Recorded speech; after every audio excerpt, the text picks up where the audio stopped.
Hello, everyone. Welcome to our 7th session of the Church Planner Training Program. We are going through this manual, and I believe you've been blessed thus far. We are in the section on what is a Calvary Chapel Church. We've been giving you the DNA of a Calvary Chapel. We've given you some of the distinctives that have been incorporated into this manual, and we've been giving you other topics just to equip you and prepare you for this amazing work that God has called you to do. And so at this time, I want you to pull out your manual, because we're going to be talking about, or we're going to be concluding and talking about what is a Calvary Chapel Church, the final section here on facilities, really looking at the facility that you will be using to serve the community with the church services as well as the various ministries. So we'll talk about the facility itself, what you should pray for as the Lord leads you in the vision that He's giving you to plant this work. We're going to talk about how important it is to have community service wherever He plants you, how you can reach out to the community by serving them. And we're also going to talk about just the ministry itself. What is God calling you to do? Is He calling you to be that the church planner there? Just so you get some clarity as to what we do at New Beginnings. We'll talk about that duration of ministry in that section about us as New Beginnings. We're also going to talk about the Calvary Chapel name and logo. And then we're going to finish it off with membership. Does Calvary Chapel hold membership? I'm just going to tell you now, we do not. And we'll clarify this when we get into that section. Coming back, pull out your manual, pull it out to the section on what is a Calvary Chapel Church, and open it up to the 17th topic there, which is facilities. Facility, we need a facility. Yes, you can open up at a park, you can do that, but ultimately you're going to need a facility, especially with our weather conditions and how the weather is. We need a facility to begin a work. And so you need to seek God on this, seek His direction on this. We plan our ways, but ultimately the Lord directs our steps. And that's what's so sweet about us as church planners. You must have a prayer life, and we talked about that, how vital prayer is for us to really seek the direction from the Lord. And it's His direction that you want, because He's the one that needs to build it. Otherwise, the house is built in vain. And we know that if the Lord builds it, then we know it's going to be fruitful and it's going to be long lasting. And so as we look at facilities, it's important that you really have a mindset seeking the Lord as to who He wants you to reach, the audience. And this really leads you to the type of facility that you're going to have. So let's go ahead and read here in A. It says here in facilities 17A, says form follows function. So you need to consider a long-term vision as a philosophical issue. When you first start, is your target audience, is it going to be 20-year-olds with few kids? Well, if that's who your target is, if you're going into a college area, that may be your target. Or if you're going to reach the broader population, a broader audience, and you're going to need a facility that will handle children for the children's ministry. You're going to need a facility just to handle the various ministries there. So again, I mean, it's really, how is the Lord leading you? That's a question you need to ask yourself. What audience is the Lord leading me to? I think most of us, we just want the gospel out, don't we? And if we just want the gospel out, we want to reach everybody. We want everybody to be saved. We desire, just like the Lord, that none should perish. And so we're giving the gospel out to everyone that we meet. And so if that's the case, as he goes on to say, if you're launching a church for the broader population, then you're going to need a big room, and you're going to need a room that will accommodate growth for children and so on. But again, don't be so concerned about this. Just seek the Lord. You can look at various locations, whether you're going to rent from a school, whether you're going to rent from a church, or whether you're going to rent from office building, whatever the case may be. The facility, I believe is essential, of course, for the ministry, but it's really the Lord that's going to direct you to it. We just got to pray about this, and we got to seek the Lord on it, and we really got to come to a place of just saying, okay, Lord, where do you want me? And the type of facility that you're going to give me will really help to carry out the vision that you have given me. Remember, if the Lord has given you a vision to reach a community, then He's going to provide that location for you. Just to give you some insight, at New Beginnings, La Puente, when we first planted the church, we started at a church. From the church, we moved to the community center. From the community center, we moved to a school. From the school, we moved to a church. From the church, we went back to a school. And then when we left the city of La Puente, we went to West Covina into a church. You may be saying, why were you at all these churches or all these locations? Well, let me share this with you. When we went into the first church that we rented, they asked us to leave because we were growing and they didn't want to be sharing the facility with us anymore. So they asked us to leave.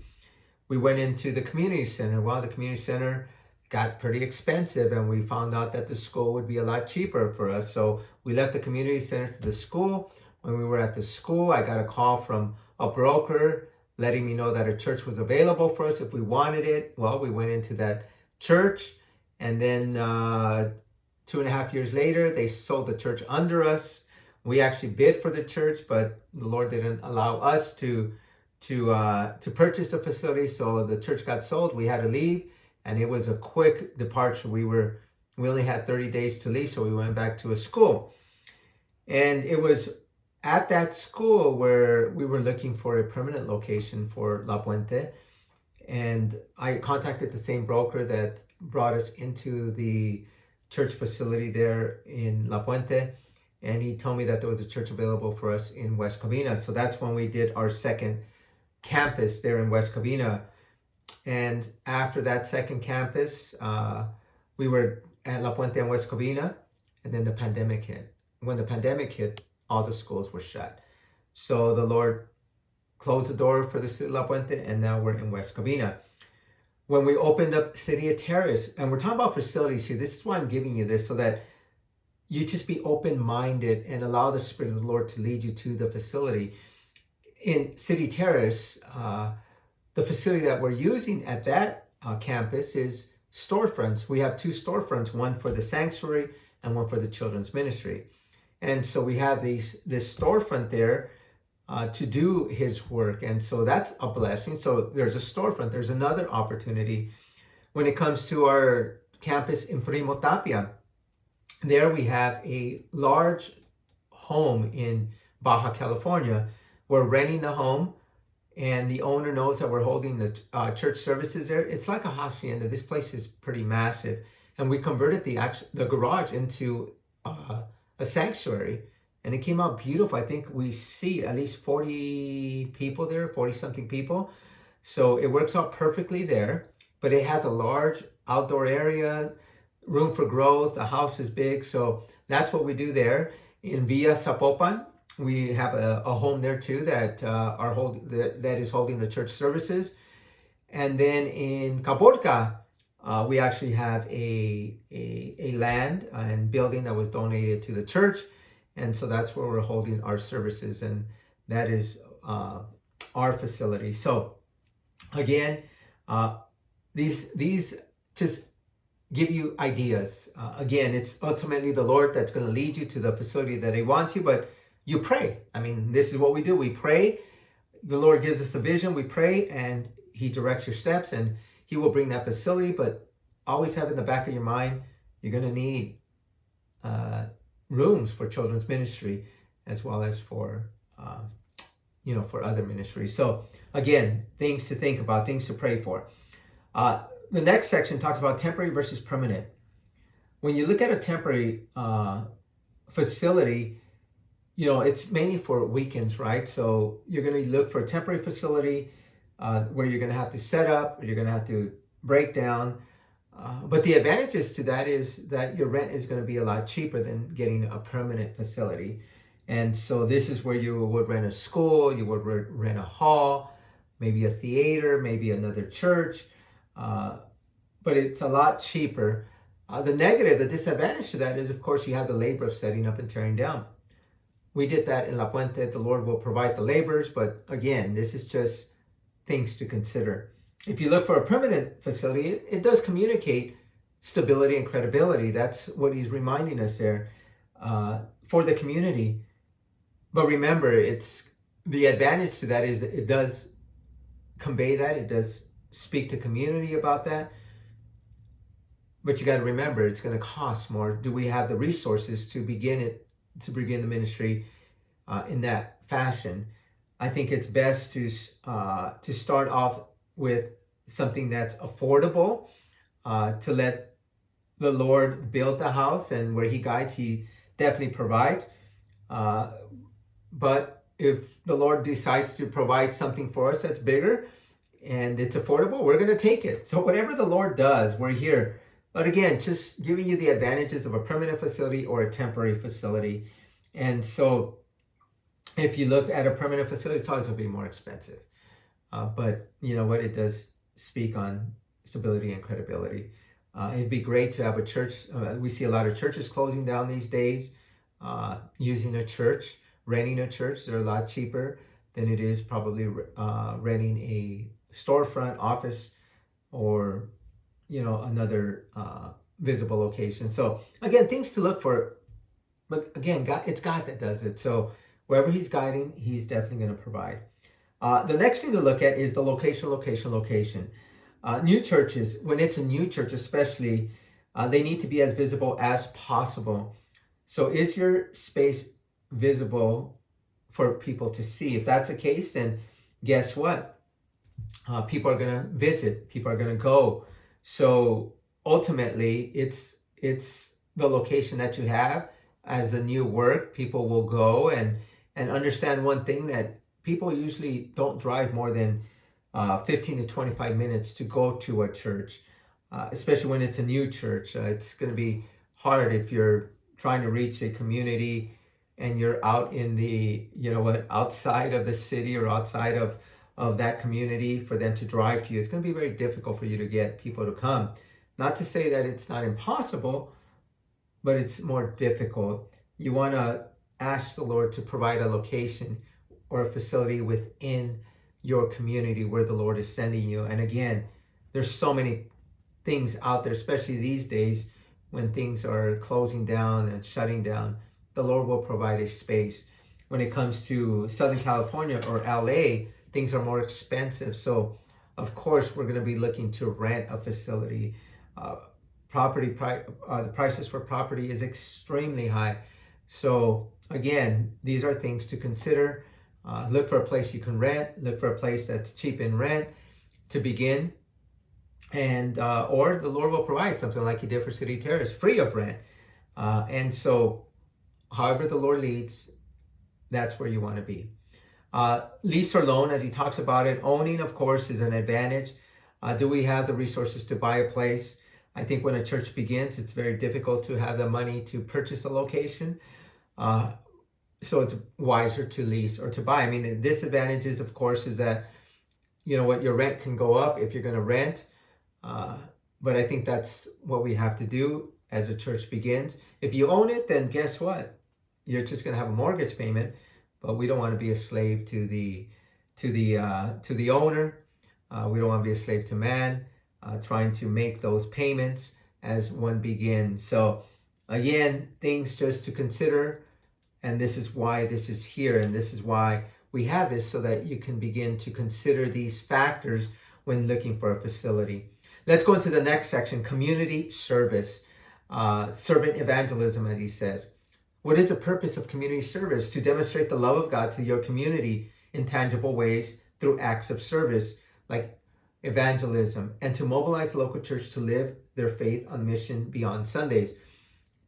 We got to share the love of God to our community. If God is placing us in that community, you want to share the love of God to that community.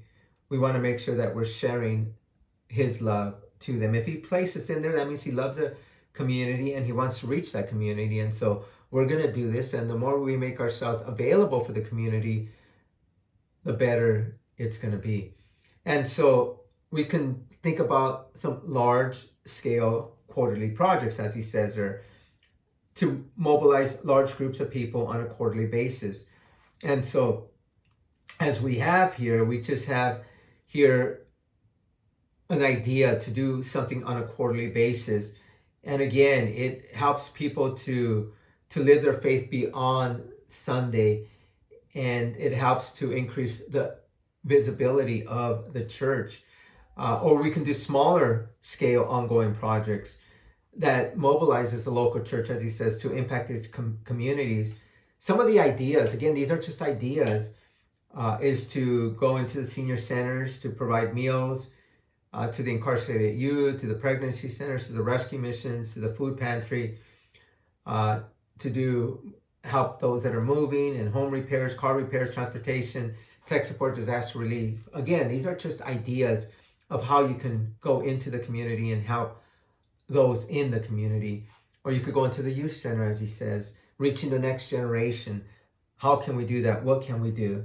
And so, again, just ideas here, ideas of what to do. And again, these are just ideas. They're not solutions or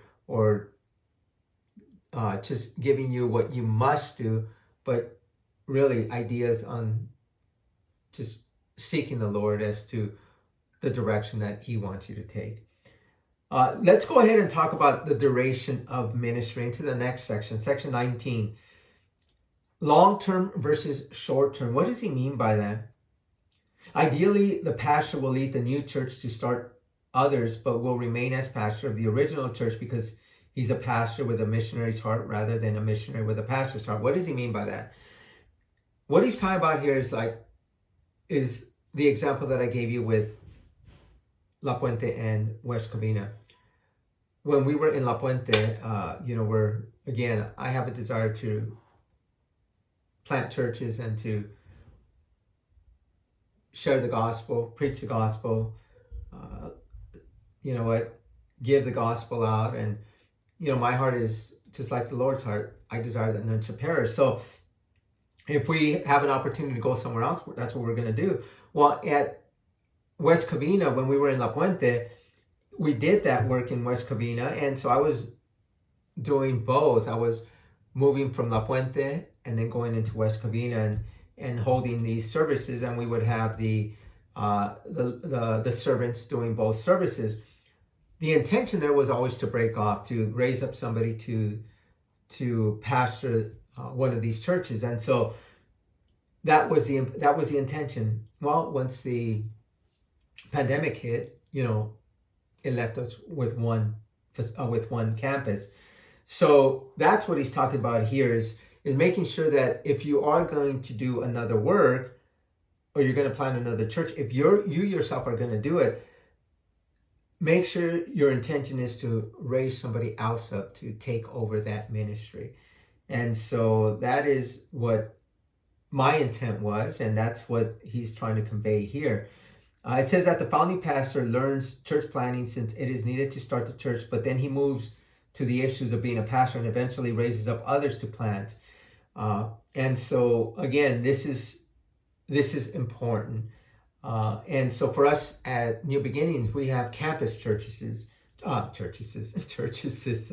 That's a new one. We have campus churches, and so again, it all comes from one hub, one location, and sending various individuals to plant churches here or in Mexico. As I mentioned to you, we're an international ministry, so that's what we do. And so everything is based out of New Beginnings here in West Covina now. And that goes into our second section, church planner versus planning church. There's two approaches that are typified in the ministries of the church at Antioch and the Apostle Paul. Okay, so what we have here is there's the Apostle Paul and there's the church in Antioch. Antioch was the epicenter of the church planting movement. So this is where, people went out and planted churches. It was the hub. That's like New Beginnings here in West Covina. That's the hub.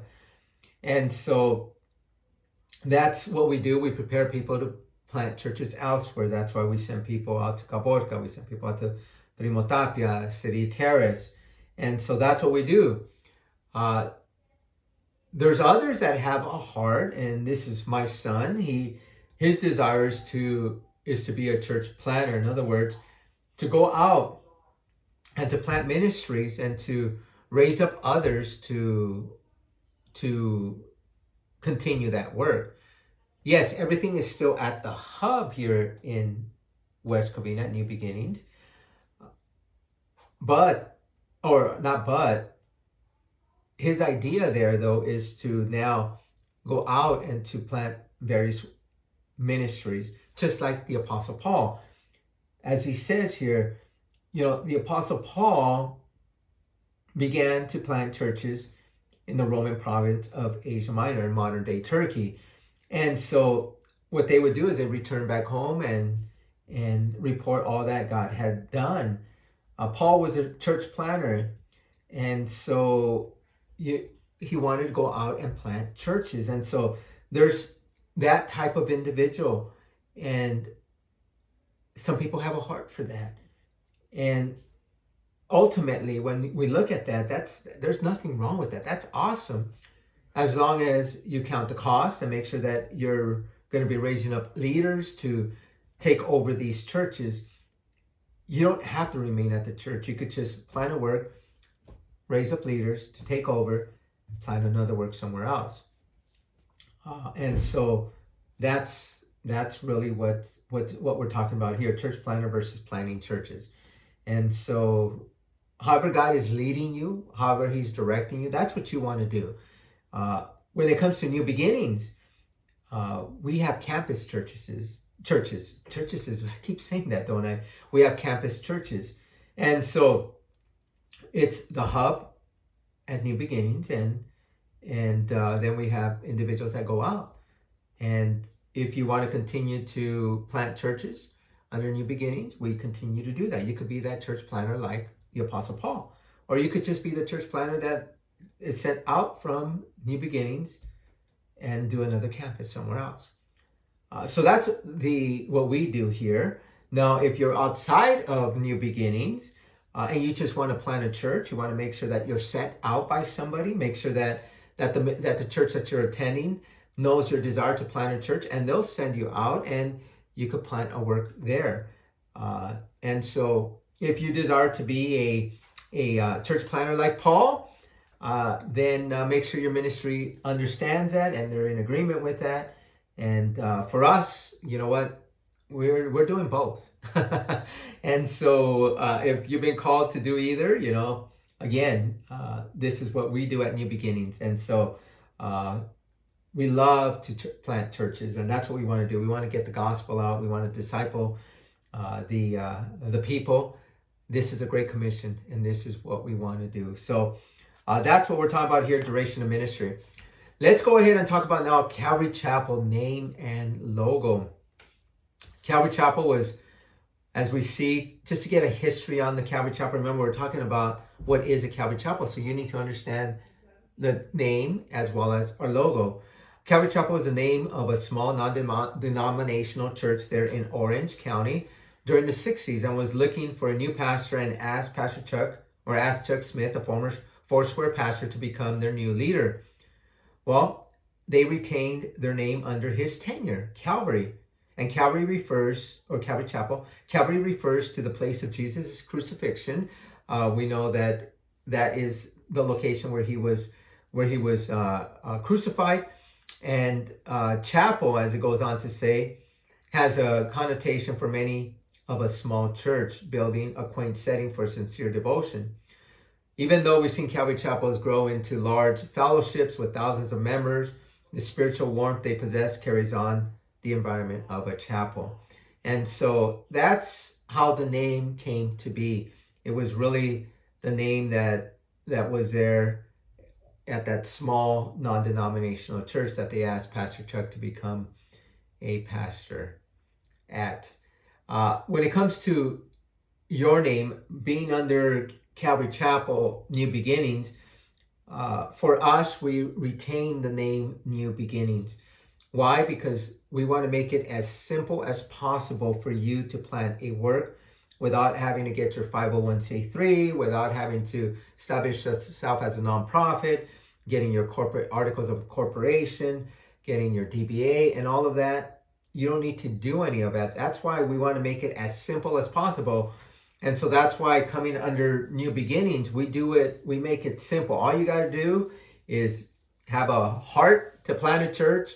And if God has called you and He's chosen you, and we acknowledge what the Spirit is doing through you, then all we do is send you out, find a facility, begin to reach the community by sharing the gospel, discipling the people, and that's how the work begins. So for us, you don't have to select a name. Even though he's talking about selecting names here, we don't select names. We are Calvary Chapel New Beginnings. And then, of course, whatever city you're in, that's what it'll be. Calvary Chapel New Beginnings West Covina, Calvary Chapel New Beginnings City Terrace, Calvary Chapel New Beginnings La Puente, Calvary Chapel New Beginnings Primo Tapia. And so, again, the simplicity is what we want. We want to make it simple for you so that you don't have much work to do except just to go out and do the work that God has called you to do. When it comes to the logo, though, the logo, as we go on to say, it's a unique emblem for a local church, to enhance the fellowship's identity in a community. It also serves as a mark of identification for members. Logos should quickly identify the church, and we have the dove there, right? The dove signifies the Calvary Chapel. It's a dove logo. And understand this, that the logo belongs to Calvary Chapel Costa Mesa, and it's used to describe your affiliation with Calvary Chapel. For us, we're under Calvary Chapel Association, just so you know. Pastor Brian Broshin has allowed us to retain the logo, the Calvary Chapel logo, and the name. So that's a blessing for all of us. That way we don't have to change our names. But if there ever comes a day where he says you can't use it anymore, then we all need to change. I don't anticipate that happening. But again, we just need to be aware of that, and aware that for us, we have our logo, we have a church logo, and it's not only do we use a dove, but we also use a butterfly symbolizing new beginnings. Our scripture is 2 Corinthians chapter 5, verse 17. The fact that we are new creations, all things have passed away, all things have become new for those of us that are in Christ. And so that's why we have the butterfly. So you'll see that for those of you that attend Calvary Chapel New Beginnings, our logo, our New Beginnings logo, and as it says there, it's Calvary Chapel, it's New Beginnings, and then we have the city name. So that answers that. Again, we're talking about the DNA, what makes up a Calvary Chapel, what is a Calvary Chapel. So that's why we're giving you this type of information. Lastly, we want to talk about membership. Is church membership biblical?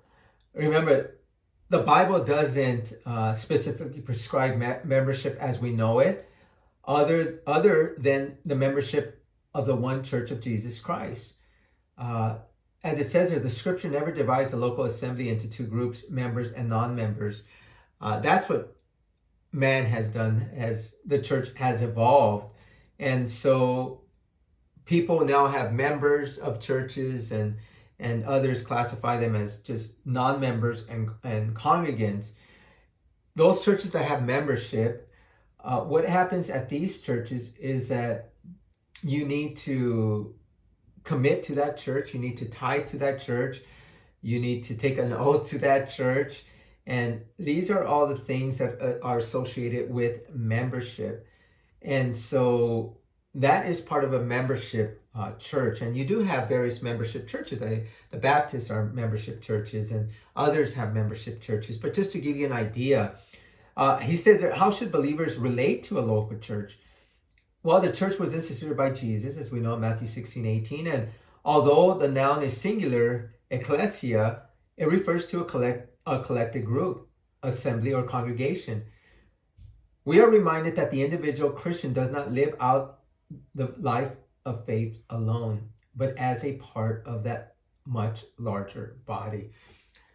This is something that has happened during the pandemic. We have a lot of individuals that aren't coming to church, and they're out of God's will. I want you to know that. God commanded us not to forsake the assembling of ourselves. That is a command. That's not an option.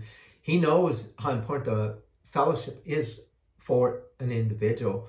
And so the fellowship basically encourages one another to stir them up for good works, to stir them up and encourage them to love and to do, good works. And so all of these things, it's very important. And as it says there, that the single body which was first seen in Jerusalem soon multiplied into local manifestations found in numerous cities. As he says there, and while initially there may have been only one church in a city, today we have multiple churches in numerous localities. The natural, automatic relationship between the individual and the church in his city has now evolved into a choice the believer must make as to which of many churches in his locale he will choose to associate with and make himself accountable to. So it keeps talking about, are you going to be a member or are you not? At Calvary Chapel, do we have membership? Again, when it comes to membership, no, we do not have memberships at our church. Before I talk about why, let's look at C here. It says, is membership the means to establish and maintain the relationship? If committed relationships can be established and maintained by well-fed and loved people, then there will be no need for a covenant resulting in membership status. Remember, membership requires an oath. It requires attendance. It requires giving. It requires serving. It requires participating in meetings. It requires communion. It requires classes done regularly. And so this commitment may offer certain privileges that are not available to non-members. And so this is what's required in a membership church. But when it comes to Calvary Chapel, as it says there, we believe that the best way to motivate a healthy relationship to a local body is to love the people and feed them a healthy diet of the Word of God. You help people to understand what is expected of believers in an authentic community. The case for membership, as we use the term as a biblical concept, is ambiguous at best. The tendency to abuse membership as an inappropriate means of exercising control or manipulation can be avoided by creating a healthy biblical relationship motivated by fellowship in Christ, love, and spiritual maturity. Furthermore, potential legal issues creating potential liability may be avoided by simply not having membership status. Accordingly, we would recommend that you do not adopt membership status. I want you to know, Calvary Chapel, we do not have members. Everyone is a congregant. They are free to go. But we establish a healthy relationship by feeding them a healthy diet, by teaching them. And if they are taught, and they are taught appropriately, then they will serve in the church. And that's how the relationship is established. But they're free to come and go. Yes, there's some pastors that love to have control over the sheep, and that's not a healthy relationship. Here at New Beginnings, I want you to know people are free to come and to go. Okay, now if they serve in ministry, of course they're held accountable for certain things. Now, to whom much is given, much is required. And so that relationship requires much from them. Their serving requires much from them now. But they're free to come and go. If they've been called to another ministry, you let them go. You don't hold on to people. You don't lord over them. They don't belong to you. You got to make sure that they're able to come and go, that you're freely able to release them. They belong to God. They belong to the Lord. They don't belong to us. And so at New Beginnings, we never, and I emphasize that, ask anybody to stay. They are free to go. And sometimes they're going to leave according to God's will, and sometimes they may not leave in God's will. But let the Lord deal with them, and He will. And for us, we just pray for them. We love on them. We care for them, and we feed them as long as they belong to, as long as they don't belong to us, as long as they are a part of the church. But again, never use the term members when talking about the church. You always use the term congregants. They are part of the congregation that belong to the Lord, and we don't require certain things from them. Again, they're free to come and to go. So hopefully that clarifies things on the membership. No members, all congregants. The last section I forgot to mention: communication of core values. Make sure that people know what our values are. It says the people who will be involved in the church plant as part of the core team and those who join later need to know your core values. And so how important it is that values should be communicated by the lead church planner, the core group, and ideally by the church. So they're communicated regularly. And so we're talking about here, just values, mission, the vision statement, and all of these things. These things are vital. They're important that they be communicated to the people involved with the church plant and those that are attending that church plant. So hopefully you were blessed on what is a Calvary Chapel. And next time we meet, session 8, we're actually going to look at why we plant Calvary Chapel churches. Why? Not what is, but why. And we're going to look at some general principles. And so I'm anticipating that we will do that next session. We'll complete that. And we'll continue with going through the manual and just giving you all this insight to equip you, to prepare you for the work that God has called you to do. And so hope you were blessed. God bless you, and we'll see you at our next session.